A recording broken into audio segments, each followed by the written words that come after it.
A carta estava na minha mesa me esperando. Sem envelope, só uma folha de papel com o logo da empresa, dobrada uma vez.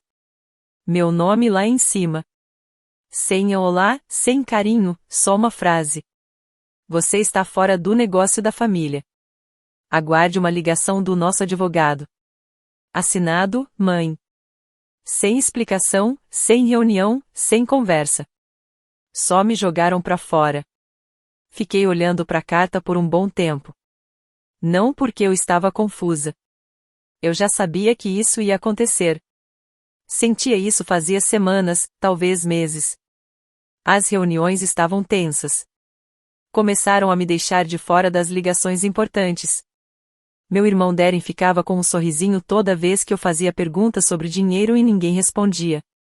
Eles estavam me cortando pelas costas. O que eles não sabiam é que eu também estava me preparando em silêncio. Não chorei, não fiquei brava. Mandei só uma mensagem com uma palavra. Entendido. Depois, servi uma taça de vinho tinto, sentei na varanda e assisti ao pôr do sol como se nada tivesse acontecido. Porque, na verdade, eu ainda não tinha perdido nada. Eles tinham.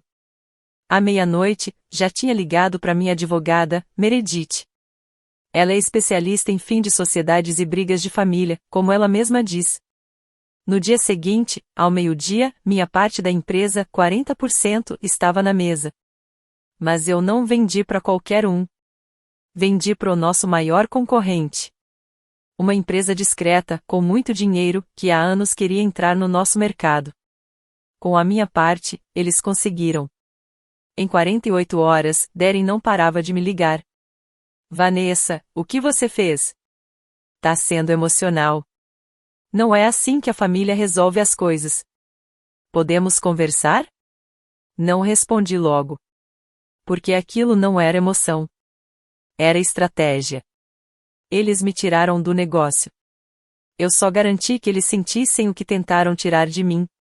E o que minha mãe não sabia, ninguém sabia, é que eu tinha provas. Notas, mensagens, gravações. Minha versão de como essa empresa foi construída de verdade. Agora que não tinha mais nada para proteger, eu também não ia embora. Eu ia passar por cima. Essa empresa era para ser o nosso legado. Começou na garagem da minha mãe. Uma máquina de costura, alguns tecidos, e o sonho de fazer algo para nossa família. Ela sempre dizia isso. Mas é fácil sonhar quando outra pessoa faz todo o trabalho pesado. Eu fui essa pessoa. Enquanto Darren curtia a faculdade, minha mãe fazia eventos de vinhos com investidores. Eu passava noites acordada fazendo planilhas, embalando pedidos, e montando nosso primeiro site, sozinha, porque não dava para pagar um desenvolvedor. Nunca reclamei. Acreditei no sonho dela. Tinha 24 anos quando recusei um emprego numa grande empresa só para ficar e ajudar o negócio da família. Ela dizia: um dia tudo isso vai ser seu. E por um tempo, parecia que seria mesmo. No terceiro ano, a gente chegou nos 6 dígitos. No quinto, abrimos um centro de distribuição. Negociei contratos, organizei toda a logística, criei o modelo de preços que fez a empresa dar lucro. Meu nome não aparecia, mas tudo tinha o meu toque. Aí Darren voltou. Depois de pular de emprego em emprego nos seus 20 e poucos anos. Resolveu participar do negócio. Minha mãe recebeu ele como se ele fosse um herói voltando da guerra. Mandaram eu ensinar tudo para ele. E eu fiz, na boa. Mesmo quando ele começou a se chamar de Uncle CEO. Mesmo quando me cortava nas reuniões com piadinhas. Ela é a calculadora, eu sou a visão. Mamãe sempre ria. E eu comecei a notar as mudanças. Começaram a acontecer coisas estranhas. Reuniões com clientes para quais eu não fui chamada. Despesas no sistema com meu nome que eu nunca aprovei. E minha mãe começou a falar comigo com frieza, mais dura, mais seca. Mesmo assim, eu continuei lá. Porque a gente não perde a lealdade de um dia para o outro. Achei que, se eu me esforçasse mais, eles iam lembrar quem ajudou a empresa a chegar onde chegou. Mas aí chegou a carta.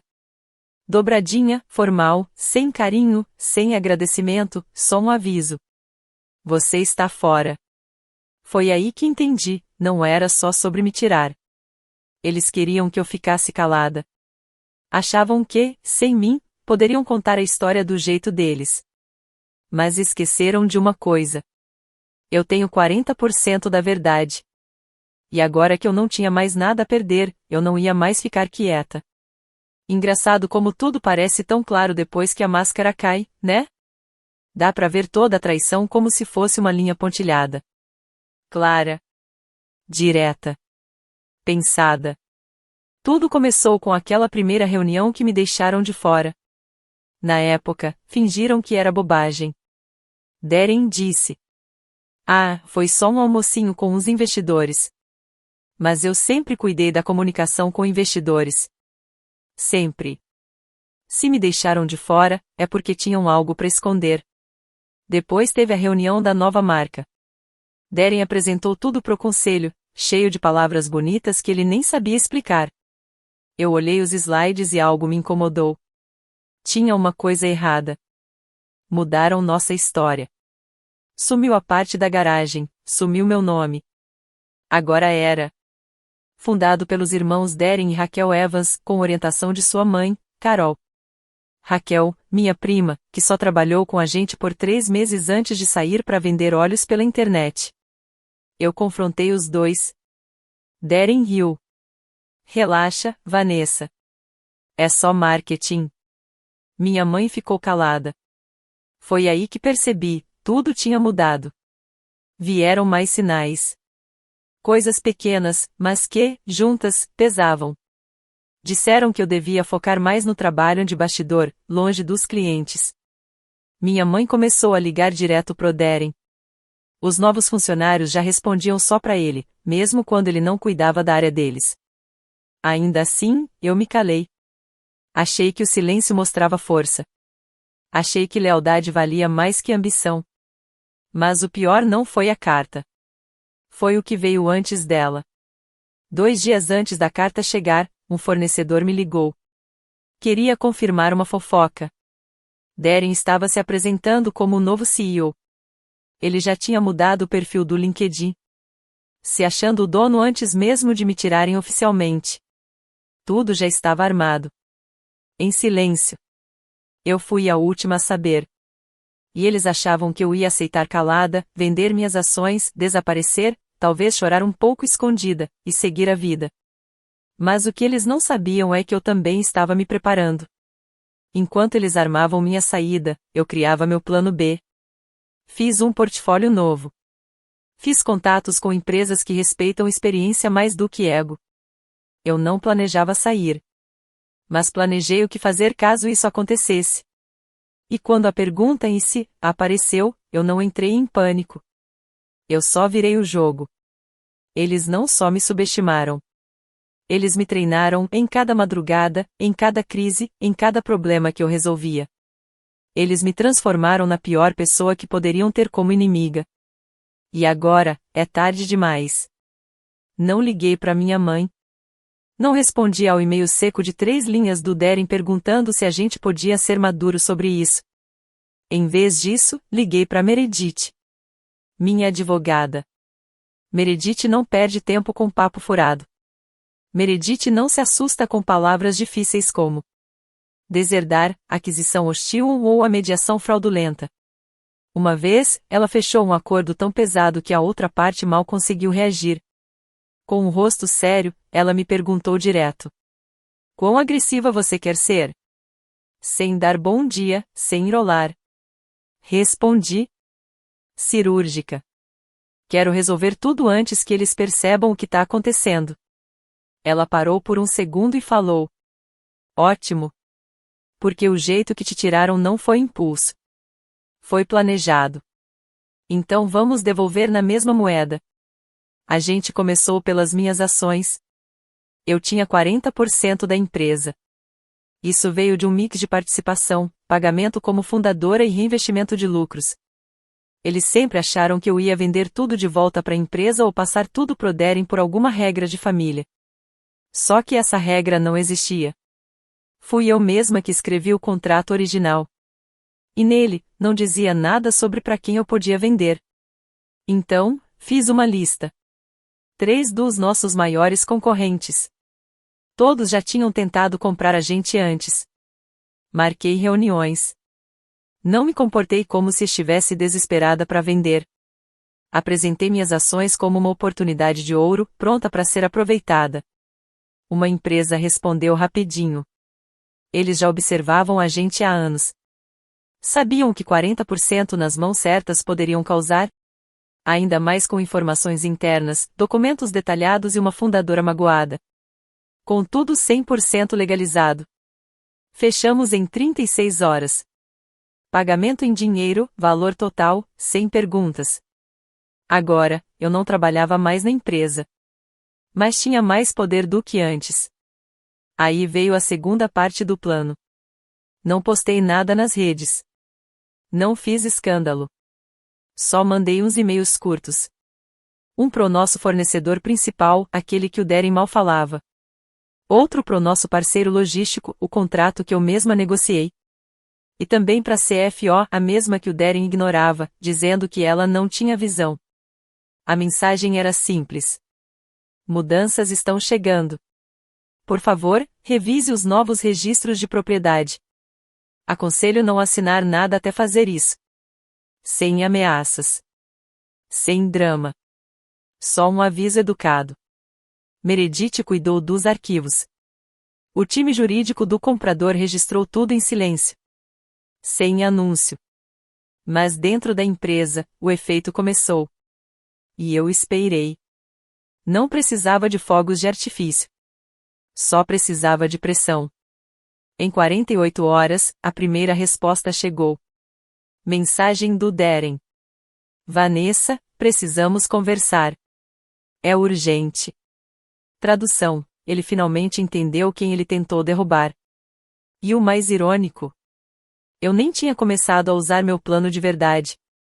Vieram mais ligações. A segunda. A terceira. A quarta.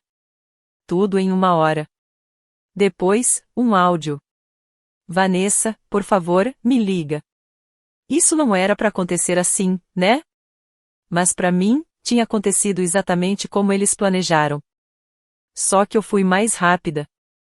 No terceiro dia, os contratos começaram a mudar.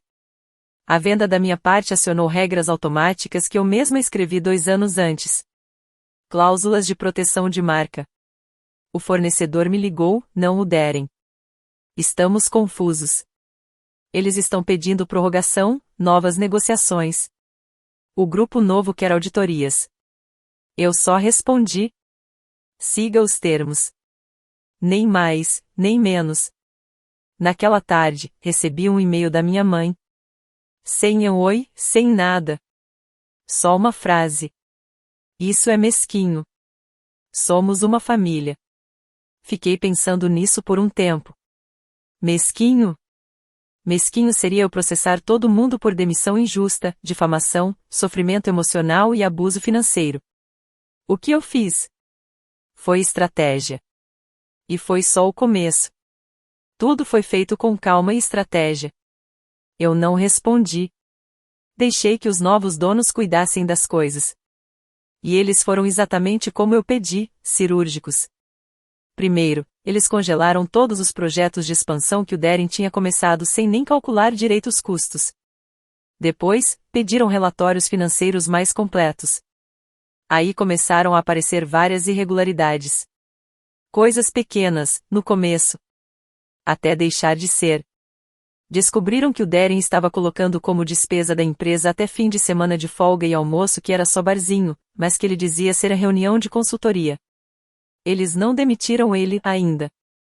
Mas tiraram o poder de decisão dele. Ofereceram um novo contrato, com menos autonomia e uma cláusula tipo a liberdade condicional. Ele não aceitou. Em vez disso, me ligou. Vanessa, você não entende. Eles estão destruindo tudo. Respondi calma. Não. Eles só estão protegendo o investimento deles. Você tá acabando com o nosso legado. Eu dei um sorriso. Aquele tipo de sorriso que não chega nos olhos. Não. Eu só tô pegando de volta o que sempre foi meu. Ele ficou em silêncio. Depois disse algo que eu nunca imaginei ouvir. Tá bom. O que você quer? Foi nesse momento que eu soube, ele tinha perdido. O mesmo cara que já riu de mim, dizendo que eu era só a garota das operações. O mesmo que assinou a carta que me tirou da empresa. Agora estava me ligando não para se desculpar, mas para pedir misericórdia. E o melhor. Eu ainda nem tinha terminado. Nem todo colapso vem com barulho. Às vezes, é uma reunião que remarcam 3 vezes porque ninguém confia mais nas suas decisões. Às vezes, é um fornecedor cancelando o contrato quietinho porque repensou a parceria. Às vezes, é sua mãe deixando 3 mensagens de voz num único dia. Nenhuma brava. Todas pequenas. Vanessa, precisamos conversar. Estou tentando consertar isso. Por favor, me liga. Você ainda é minha filha. Isso tem que valer alguma coisa. Talvez antes isso teria me abalado. Mas agora eu já tinha passado do ponto onde sentimento vira arma. Eu não ignorei ela por raiva. Ignorei porque ela deixou de importar. Também ouvi falar da Raquel. A prima que tentaram colocar como a fundadora no lugar do meu nome. Ela postou algo vago no LinkedIn. O verdadeiro sucesso não se rouba. Os líderes de verdade não entram em pânico. #resiliência, #gratidão. Um textão cheio de indiretas. Mas não fazia diferença. Enquanto eles tentavam salvar a imagem, os novos donos estavam focados em resultados. O investidor que comprou minha parte foi direto ao ponto. Chamou consultores não para reformular nada, mas para investigar. Em uma semana, todos os departamentos passaram por auditoria. 2 diretores pediram demissão. E o líder de marketing foi demitido discretamente depois que descobriram que ele estava desviando dinheiro da empresa para fazer um podcast pro Darren. A verdade é que a empresa ainda era forte. Só precisava de mãos melhores. E isso foi o que mais machucou.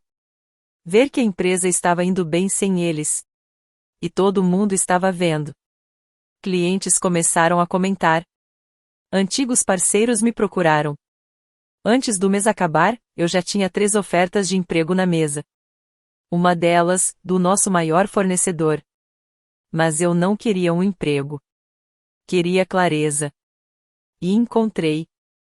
Numa tarde, Meredith me encaminhou uma carta. Era uma proposta formal. Assinada por Darren e Carol.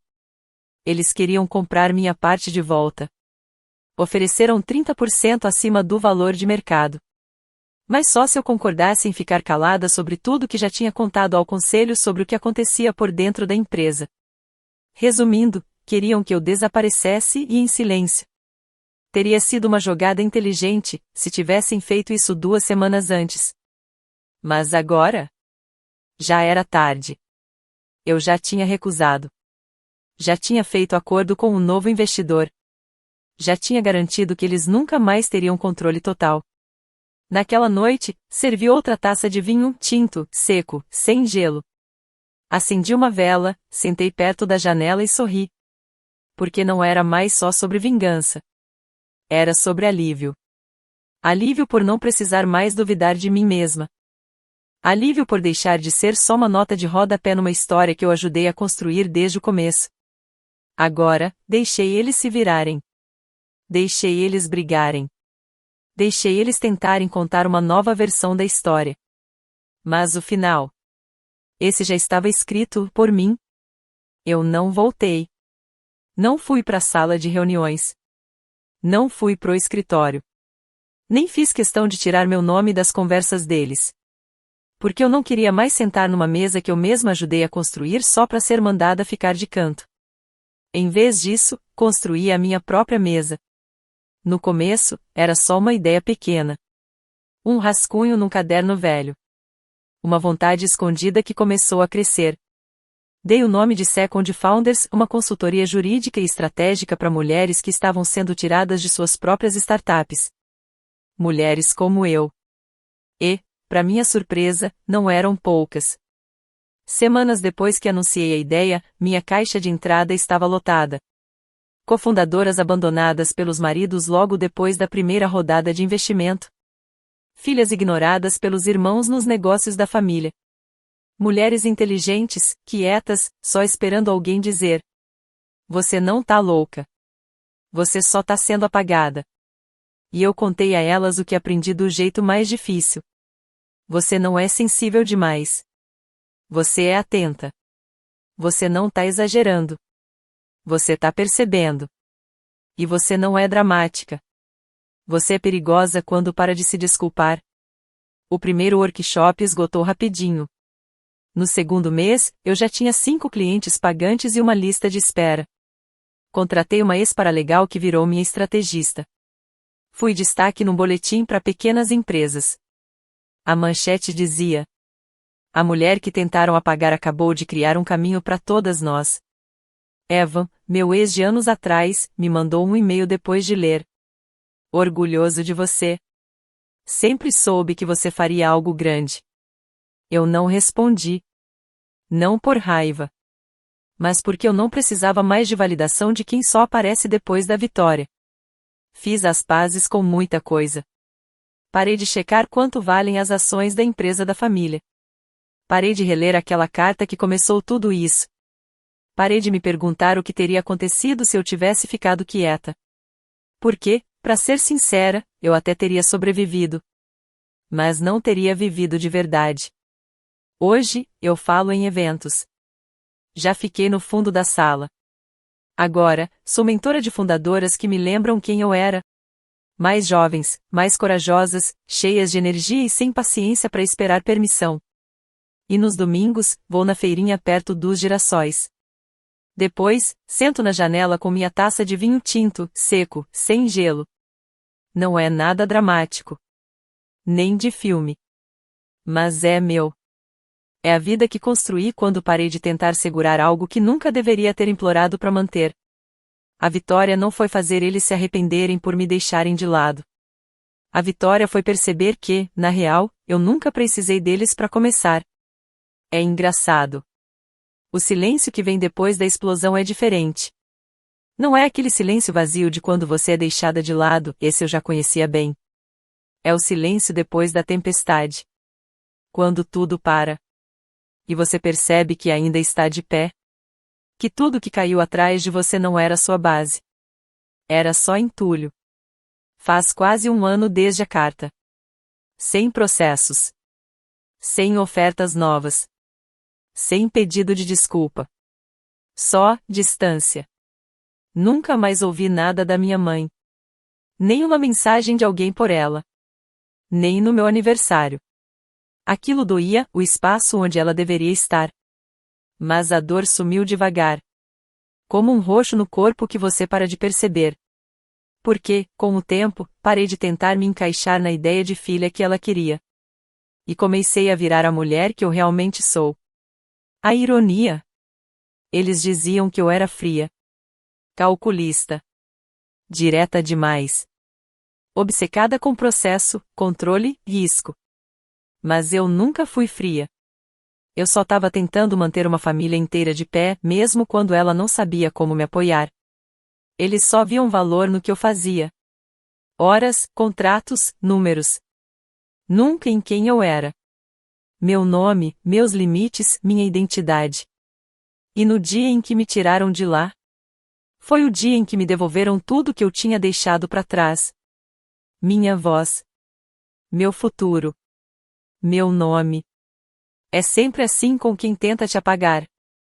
Eles nunca imaginam que você vai escrever o final da história sozinha. Mas eu escrevi. Não em fogo. Mas com tinta. Hoje eu olho para tudo com um tipo de distância gentil. Não é exatamente perdão. É paz. Como se eu estivesse vendo um filme sobre a vida de outra pessoa. E percebesse que a personagem principal finalmente saiu do lugar errado. E entrou na própria história. Minha empresa está crescendo. Não é um império ainda. Mas é limpa, honesta e faz diferença. E toda vez que recebo uma mensagem de cliente começando com: "Eu achei que estava ficando louca", até lembrar por que continuei. Eu sorrio.